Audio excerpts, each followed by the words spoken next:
ছেঁড়া গেঞ্জিটাকে সেলাই করে তার উপরে ঢলঢলে ফতুয়া পরে সবাইকে নিয়ে ঠাকুর দেখতে যাওয়া লোকটাকে বাবা বলে। এক কৌটো গোবিন্দভোগ চাল আর সামান্য ঘি বাঁচিয়ে রেখে পুজোর মধ্যে একদিন পোলাও রান্না করা মহিলাকে মা বলে।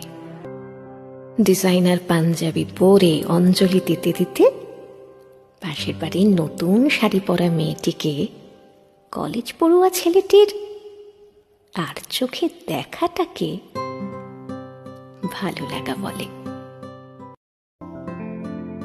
আর এই চিত্রকল্পগুলোকে একসাথে সাজিয়ে নিলে যেটা তৈরি হয়, বাঙালিরা এক কথায় তাকে দুর্গাপুজো বলে।